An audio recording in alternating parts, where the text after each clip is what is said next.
Perhaps this morning you woke up like any other day. The light was soft against the window, the kettle whistled in the kitchen, and the world began its familiar dance.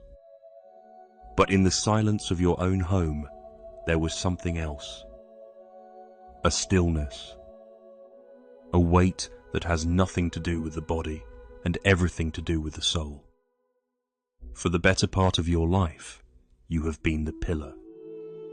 The one who provided, the one who guided, the one who bore the brunt of the heavy lifting so that others didn't have to. But now, as the house has grown quiet and the responsibilities have shifted, you find yourself looking in the mirror and asking, who am I, now that no one needs me in the same way? That question, that strange, hollow, and often lonely question is where we begin today. You are not alone in this feeling, and you are certainly not lost. If you know this ache, the ache of a life spent building for others and wondering where you fit into the final chapters, this video is for you. Welcome to Buddha's path to peace. Today, we are going to learn how to let go of the heavy bags you have carried for too long and finally discover the art of living lightly.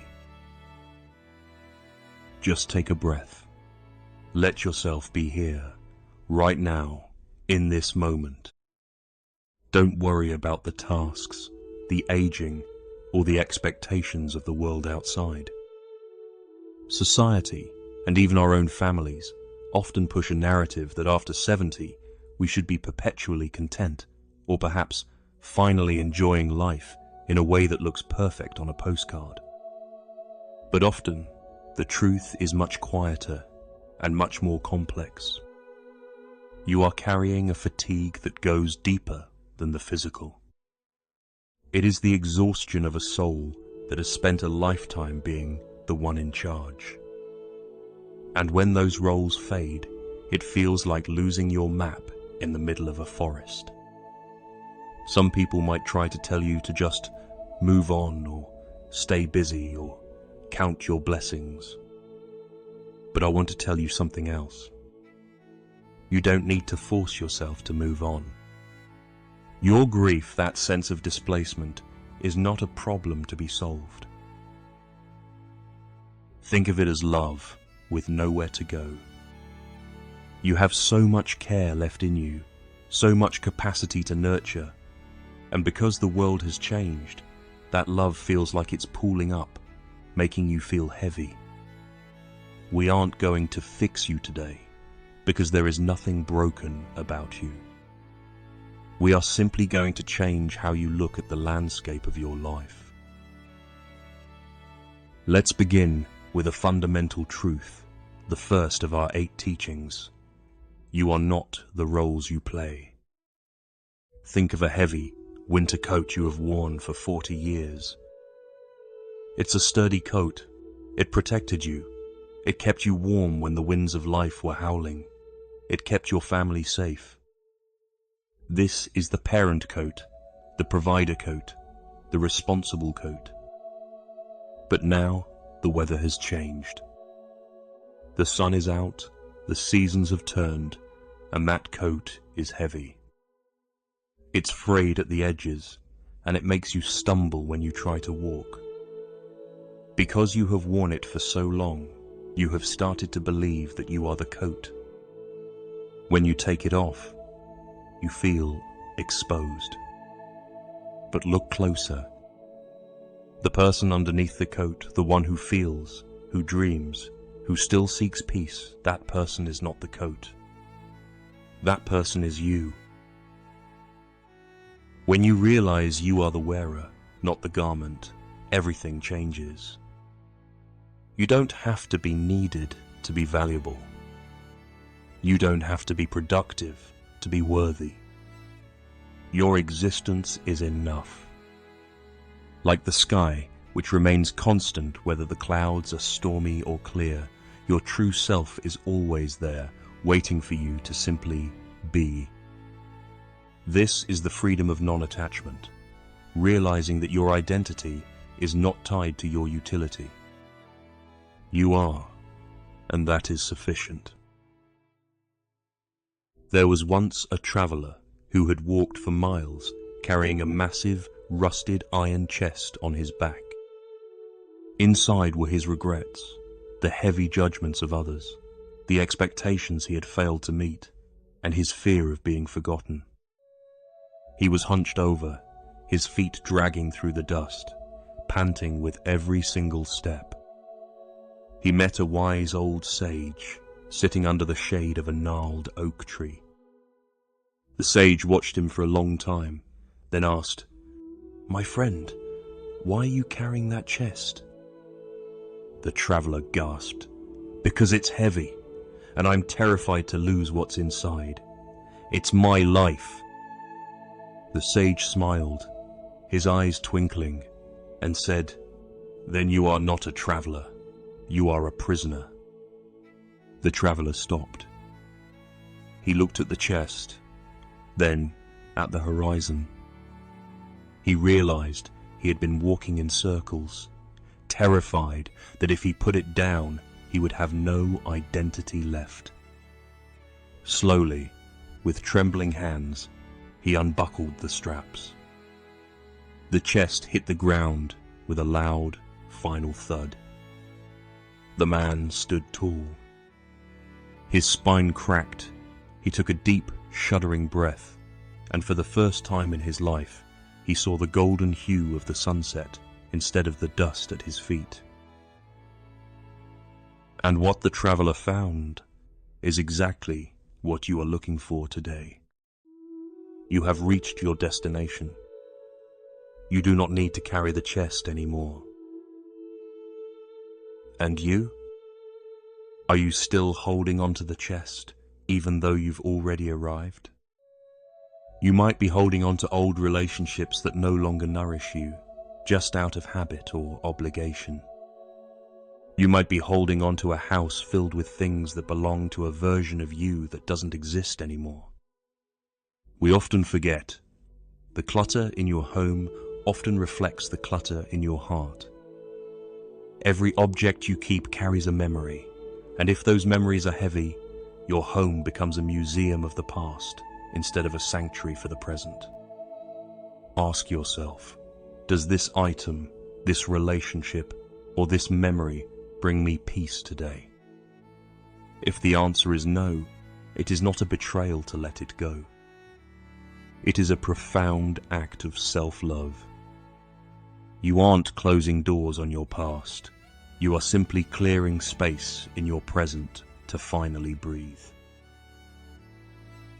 And consider the people in your life. Sometimes we keep people in our lives because we think we owe them, or because we've always known them.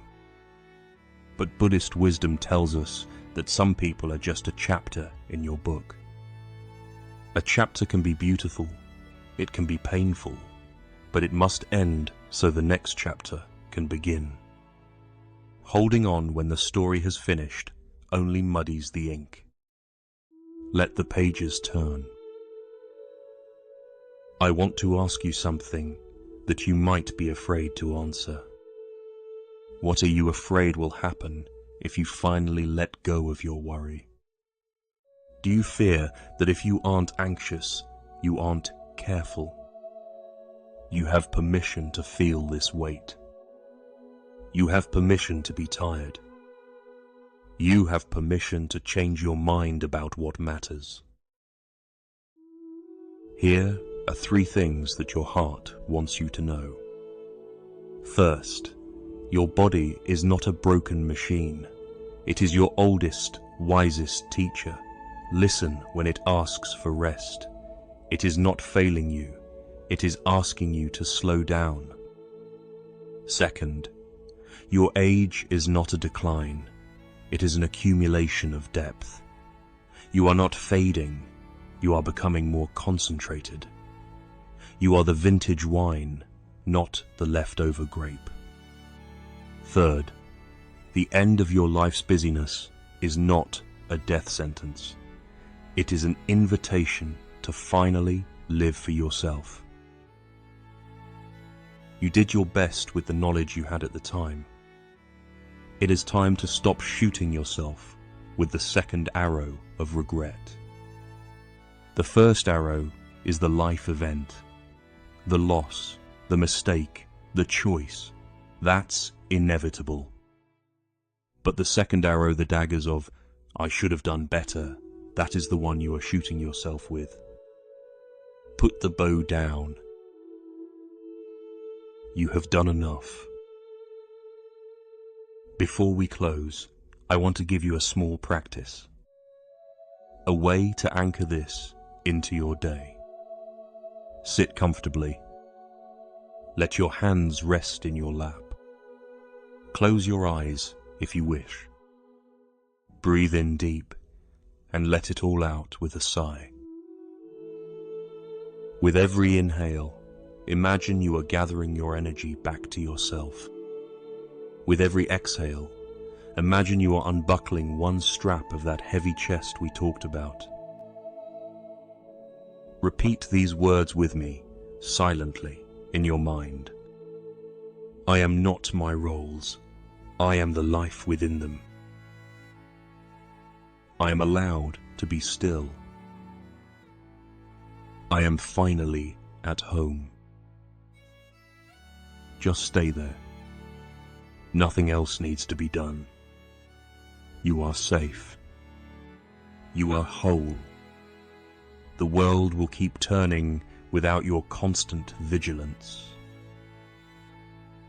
Just like the traveler who finally looked up to see the sunset, you are now free to see the beauty of the present moment. The roles have served their purpose. The heavy lifting is over. You were created to be here, to witness this life, not to manage it forever. Carry this peace with you. Remember, it is never too late to begin again. Even if you start just for 5 minutes today. May you find the courage to live lightly, starting this very moment. Until we meet again, may you be at peace. If this video brought a moment of quiet to your day, and if you'd like to continue this journey of gentle wisdom, please join our community by subscribing to Buddha's Path to Peace. We are building a space for those who are ready to trade busyness for being. In our next session, we will discuss the art of saying no without guilt, a vital skill for protecting your inner peace when others still expect you to be the pillar. If you are feeling a bit overwhelmed today, I have curated a playlist below called Stillness for the Autumn Years, which might offer you some more comfort. Thank you for sharing this time with me. Be gentle with yourself. Ending. Music fades out slowly. 5 seconds of silence.